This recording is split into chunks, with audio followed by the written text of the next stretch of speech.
ఒక ఏ botany black చేస్తాం, కానీ అదే ఏ బాట్ తన యొక్క వేషధారణ మార్చి సీక్రెట్గా మన యొక్క పర్సనల్ డేటాని కలెక్ట్ చేస్తుంటే డేంజరస్ కాదంటారా?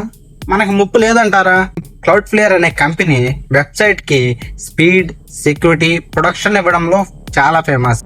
హ్యాకర్స్ నుంచి ప్రొడక్ట్ చేయడంలో ఇంకా ఫేమస్. అలాగే ఇది పర్ప్లెక్సిటీకి కూడా తన సర్వీసెస్ని అందిస్తుంది. క్లౌడ్ఫ్లేయర్ రీసెంట్గా పర్ప్లెక్సిటీ మీద సీరియస్ బ్లేమ్ వేసింది.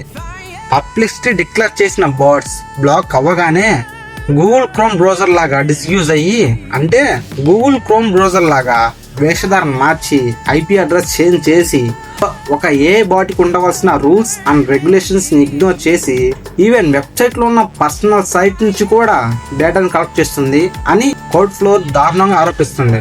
యాజ్ యూజువల్ ఇంకా పర్ప్లెక్సిటీ కూడా ఇదంతా మా తప్పు కాదు, ఇదంతా యూఎస్ అజాగ్రత్తలు జరుగుతుంది, మేబీ వాళ్ళు అడిగిన ఫ్రీక్వెంట్లీ క్వశ్చన్స్ వల్ల ఇలా జరిగి ఉండొచ్చు, లేక థర్డ్ పార్టీ సైట్స్ వల్ల ఇలా ఉండొచ్చు అని ఆరోపిస్తుంది.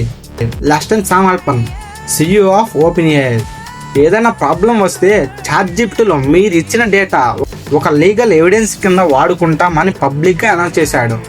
ఇప్పుడు పర్ప్లెక్సిటీ కూడా అలాగే గుంటనక్క చిందులు వేయాలని చూస్తుందా? అసలు రాని ఏ టెక్నాలజీ దారిటిపోతుంది. ఇలాంటి వాల్యుబుల్ ఇన్ఫర్మేషన్ కోసం కింద ఉన్న సబ్స్క్రైబ్ బటన్ నొక్కి పెట్టుకోండి. ఒకవేళ మీరు ఇన్స్టాగ్రామ్ నుంచి చూస్తున్నట్లయితే ఫాలో కొట్టమని మర్చిపోమాక. మనం రోజు ఇలాంటి కంటెంట్ గురించి మాట్లాడుకుందాం. సరే, ఉంటా మరి.